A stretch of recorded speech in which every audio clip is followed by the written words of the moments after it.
Hello বন্ধুরা, কেমন আছেন আপনারা সবাই? আশা করি সবাই খুব ভালো আছেন। আমি সুমাইয়া। আজ আমি আপনাদের সাথে আমার জীবনের এমন একটি গোপন অধ্যায় শেয়ার করতে যাচ্ছি, যা মনে পড়লে আজও আমার গায়ের লোম দাঁড়িয়ে যায়। এটা কোনো বানানো গল্প নয়, এটা আমার জীবনের এক নিষিদ্ধ অভিজ্ঞতার গল্প। একটা সাধারণ পারিবারিক অনুষ্ঠান কিভাবে আমার আর আমার ফুপাতো ভাই রাকিবের জীবনকে ওলটপালট করে দিয়েছিল, আজ সেটাই আপনাদের বলবো। গল্পটি শুরু করার আগে আপনাদের কাছে একটা ছোট্ট অনুরোধ, এমন সব রোমাঞ্চকর এবং জীবনের গোপন গল্প শুনতে আমাদের চ্যানেলটি এখনই সাবস্ক্রাইব করুন এবং পাশের বেল আইকনটি বাজিয়ে দিন। আর হ্যাঁ, কানে হেডফোন লাগিয়ে নিন, কারণ এই গল্পের প্রতিটি মুহূর্তে লুকিয়ে আছে গভীর এক উত্তেজনা। ঘটনাটা গত শীতের। আমার মেজ ফুপির মেয়ের বিয়ে উপলক্ষে আমরা সপরিবারে ফুপির বাড়িতে গিয়েছিলাম। গ্রাম আর শহরের মিশেলে মফস্বল এলাকা। ফুপির বাড়িটা বেশ বড়, দোতলা দালান, কিন্তু বিয়ের বাড়ি মানেই তো হৈহুল্লোড় আর মানুষের ভিড়। আত্মীয় স্বজনে পুরো বাড়ি গিজগিজ করছিল। আমরা পৌঁছালাম বিয়ের ঠিক 2 দিন আগে। আমার বয়স তখন 21, অনার্সে পড়ছি, আর আমার ফুপাতো ভাই রাকিব, যে কিনা বয়সে আমার চেয়ে বছর 3 বড়, ও তখন ঢাকায় একটা ভালো জব করে। ছোটবেলায় রাকিব ভাইয়ার সাথে অনেক খেলেছি, কিন্তু বড় হওয়ার পর আমাদের মধ্যে একটা অদৃশ্য দেওয়াল তৈরি হয়ে গিয়েছিল। দেখা হলে শুধু কেমন আছো, কি খবর, ব্যাস এতটুকুই। কিন্তু আমি জানতাম না এই বিয়েবাড়িতেই সেই দেয়ালটা ভেঙে চুরমার হয়ে যাবে। বাড়িতে মেহমান বেশি হওয়ায় থাকার জায়গার খুব সংকট ছিল।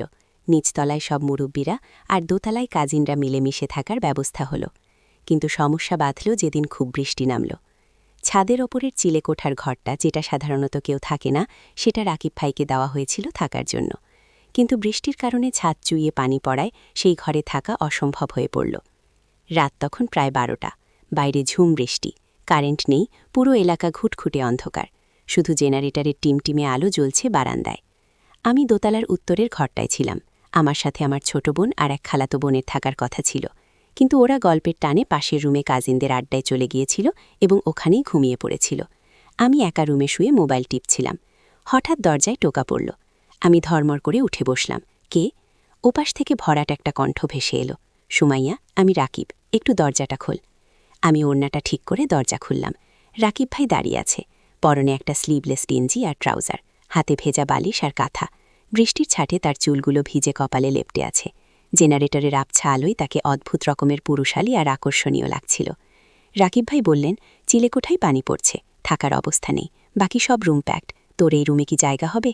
আমি ফ্লোরে শুয়ে থাকব, সকালে উঠেই চলে যাব। আমি একটু ইতস্তত করলাম।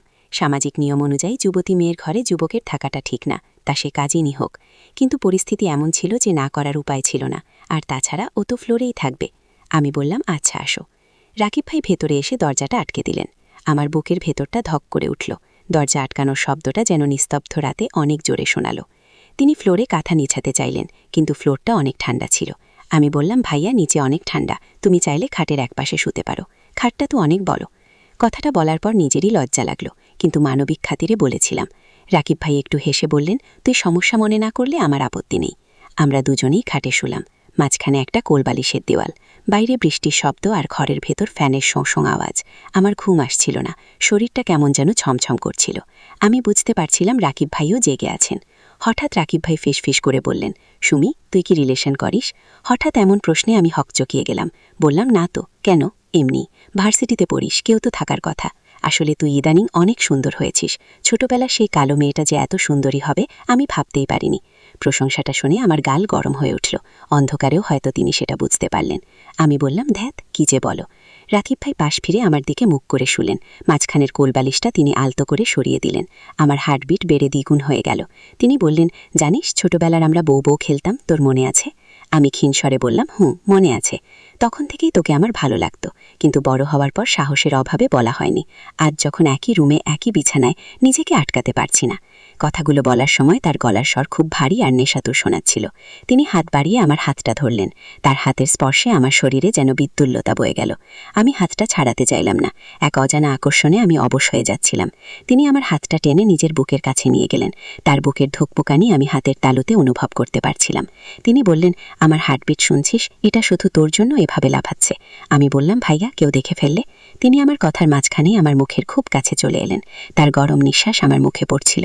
তিনি বললেন, কেউ দেখবে না, সবাই ঘুমে, আর আমরা তো কোনো পাপ করছি না, শুধু একটু ভালোবাসা। রাকিব ভাই আর দেরি করলেন না, তিনি আমাকে নিজের দিকে টেনে নিলেন। আমি মন্ত্রমুগ্ধর মতো তার কাছে চলে গেলাম। তিনি আমার চুলের ভেতর হাত ঢুকিয়ে দিলেন। আমার শরীর কাঁপছিল, কিন্তু সেটা ভয় নয়, এক তীব্র ভালো লাগায়। তিনি আমার কপালে আলতো করে চুমু খেলেন। সেই চুমুর স্পর্শে আমার চোখ বন্ধ হয়ে এলো। ধীরে ধীরে তিনি আমার গলায় মুখ গুজে দিলেন। তার খোঁচা খোঁচা দাড়ি আমার গলায় খসা খাচ্ছিল।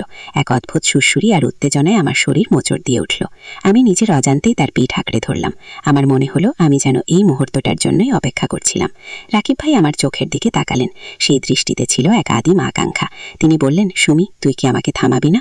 আমি কোনো কথা বলতে পারলাম না, শুধু মাথা নাড়লাম, যার মানে না। এরপর যা হলো তা ছিল বাঁধ ভাঙা জোয়ারের মতো। রাকিব ভাই আমাকে তার শক্ত বাহুতে জড়িয়ে ধরলেন। আমার শরীরের সাথে তার শরীর মিশে গেল। ওর শরীরের দিকে তাকিয়ে থাকার সময় আমার শরীরে কি যেন এক উত্তেজনার সৃষ্টি হলো। আমি নিজের ওপর আয়ত্ত হারিয়ে ওর কোমরে হাত দিয়ে ওকে আমার শরীরের সাথে চেপে ধরলাম।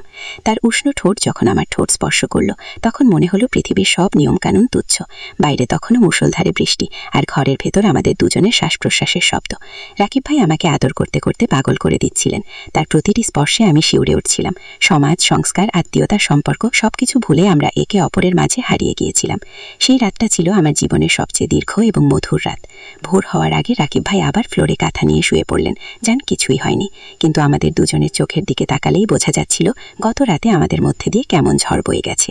সকালে ঘুম থেকে উঠে দেখি রাকিব ভাই নেই। তিনি আগেই উঠে চলে গেছেন, কিন্তু বালিশের নিচে একটা চিরকুট রাখা ছিল। তাতে লেখা, কাল রাতটা আমার জীবনের শ্রেষ্ঠ রাত ছিল। জানি না এই সম্পর্কের নাম কি, তবে তোকে আমি ছাড়তে পারবো না। সেই থেকে আমাদের এই গোপন সম্পর্কের শুরু। কেউ জানে না, কিন্তু প্রতিটি পারিবারিক গেট টুগেদারে আমাদের চোখের ইশারা আর সুযোগ পেলে একটু নিভৃত আলাপ, এটাই এখন আমাদের বেঁচে থাকার রসদ। জানি না এর ভবিষ্যৎ কি, কিন্তু সেই বৃষ্টির রাতের স্মৃতি আমি আমৃত্যু ভুলতে পারবো না। বন্ধুরা, কেমন লাগলো আমার জীবনের এই গোপন গল্প?